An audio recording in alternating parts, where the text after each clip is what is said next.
Hi, wrestling fans. Thanks for clicking the dreaded D-Rose report. Hey, Kevin Nash stated during last week's episode of Live Audio Wrestling that Scott Hall has re-entered rehab. Which the word rehab tells you it's rehab, meaning again. I don't know. Anyway, Stephanie McMahon's WWE Executive Vice President of Creative Development and Operations. I'm glad she don't have to say all that like Laurinaitis does. Anyway, she appears in E60's Story of Scott Hall, descent from pro wrestling star to broken man battling alcoholism and drug addiction, airing Wednesday night on ESPN, by the way. She says WWE has sent Hall to rehab multiple times and has spent into the six figures on efforts to help him get sober. That's great, them doing what they can do. Said it's the most amount of money we've spent on anyone, Stephanie says.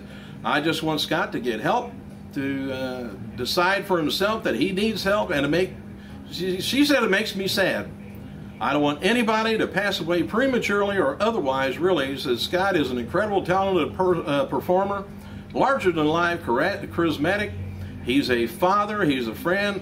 I'm sure he means a lot to a lot of people, and it'd be a shame for him to pass away. WWE's launched a website dedicated to The Rock and John Cena showdown at WrestleMania 28 next April. The site can be accessed at Cena vs. Rock, all one word, .wwe.com. Tickets for WrestleMania go on sale November 5th. That's just normal seating tickets. The packages, I think, are already gone. Former WWF Tag Team Champions, the Headbangers, have reunited, believe it or not. Why? I have no idea. But anyway, they're working independent scenes. The duo recently cut a series of promos challenging some of the top tag teams in the industry. WWE Edge star. What did I say? The WWE star Edge, there you are, is scheduled to appear at Paris Games week event promoting the WWE 12 video game on October 22nd in Paris, France. For more information, just get a hold of ParisGamesWeek.com if you're heading over there. I'm not right now. Gail Kim, who recently parted ways with WWE, is scheduled to return to TNA. Tonight's Impact taping in Orlando. Didn't take her long as soon as that non-compete clause was gone. She's gone. Kim stated last week during an interview with Sun Sport that she expected to return to TNA, but was in no big rush. She said, right now I'm a little on hiatus. Says, I told myself, take a break. They didn't let me quit, so I was forced to take a break. Says, now what she did her 90 days was the break, I guess. I'm not retiring from wrestling. I can say that. I always said that if in my last interview with TNA on a Knockouts DVD, that I always felt I would make a return here one day, and I would love to finish up my career there. Rey Mysterio, by the way, is going to be appearing at the Houston Autorama November 25th, Houston, Texas, from 2 p.m. to 4 p.m. If you look around that way. WWE's billing of the Last Man Stand match between John Cena, Alberto Del Rio at Vengeance, last chance for Del Rio and the title. So Cena is not going to get another chance to get the title from Del Rio. He's going to have to lose it to somebody else and then Cena get a chance to get it back then. Of course, didn't they do that about 10, 15 times with Christian? After announcing the Sin Cara versus Sin Cara mask versus mask match for this week's SmackDown on Saturday, there was a big push within WWE not to tape the match on Sunday and the SmackDown taping due to second guessing. So the match ended up, happening and will air on Friday's SmackDown. I don't know what the second guessing was, unless they thought somebody wasn't going to show up or they didn't want to end it real quick. WWE announced that the first show on the network next year will be called WrestleMania Rewind. The name was voted on their website, which I mentioned last week. I don't think it was yesterday, last week anyway. 39% went for that title. The other options were WrestleMania Revisited, Flashback, or Review. As noted before, 7 of the CMLL promotion stars in Mexico received tryouts Sunday for SmackDown tapings, and it was reported that the group of independent wrestlers and talent from Mexico's AAA promotion received tryouts at the Raw taping on Saturday just to keep them separate. The Black Sin Cara will reportedly debut a new theme song called Curse on this week's Friday's SmackDown. Or the way I look at it, call it Cuss. There's a lot of resentment in TNA regarding the Bobby Roode not winning the World Heavyweight title at Bound for Glory.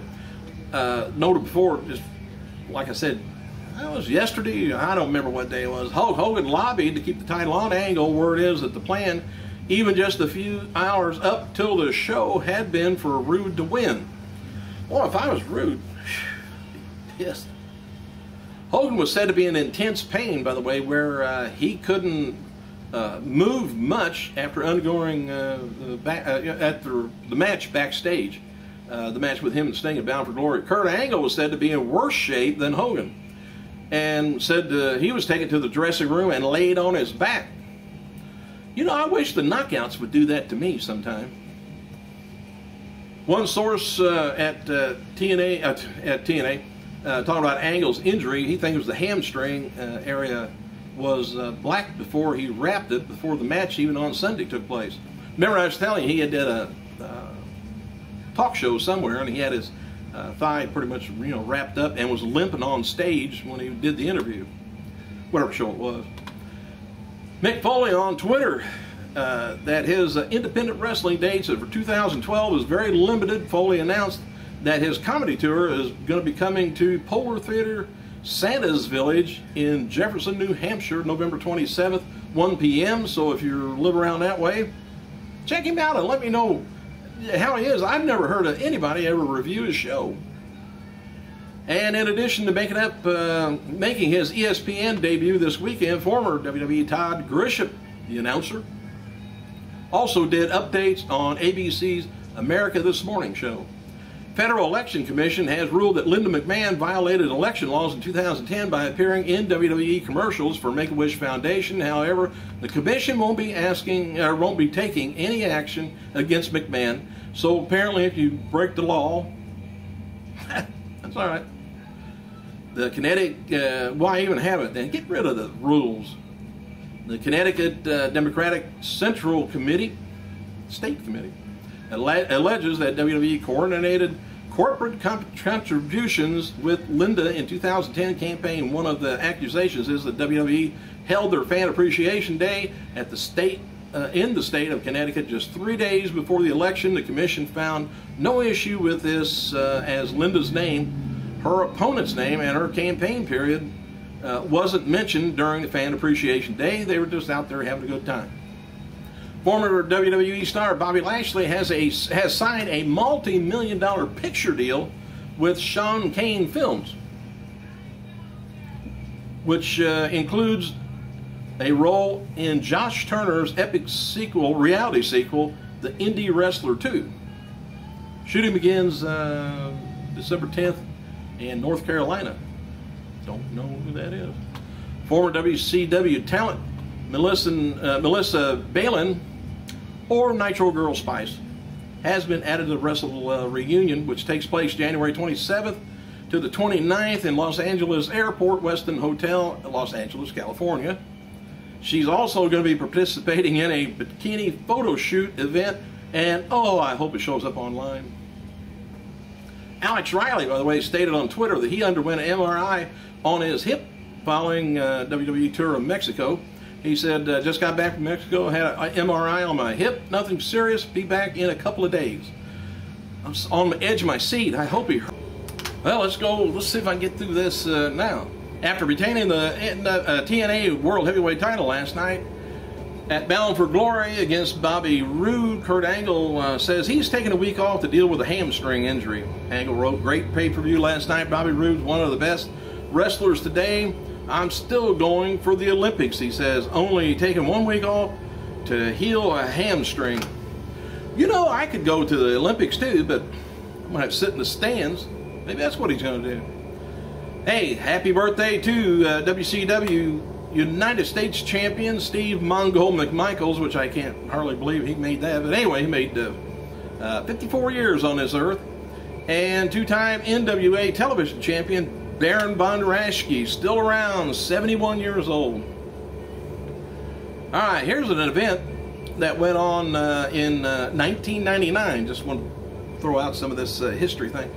WWF No Mercy was held in Cleveland, Ohio. Jeff Jarrett's contract had expired the night before, and he was demanding and received a figure between $300,000 and $500,000 to compete in this match. He left WWF for WCW immediately after. I couldn't have done that. God. Fabulous Moolah, by the way, on that show, defeated Ivory to win the WWF women's title. Chyna defeated Jeff Jarrett in a good housekeeping match to win the WWF Intercontinental Championship. The New Brood, who's that? New Brood, Matt and Jeff Hardy defeated Edge and Christian in a $100,000 ladder match to win managerial rights of Terry and services of Terry. I don't know what kind of other services there was, but Triple H defeated Steve Austin in an Anything Goes match to retain the WWF title.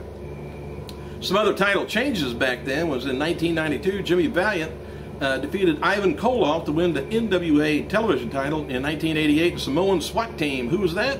Samu and Fatu defeated Michael P.S. Hayes, Steve Cox to retain WCCW World Tag Team titles.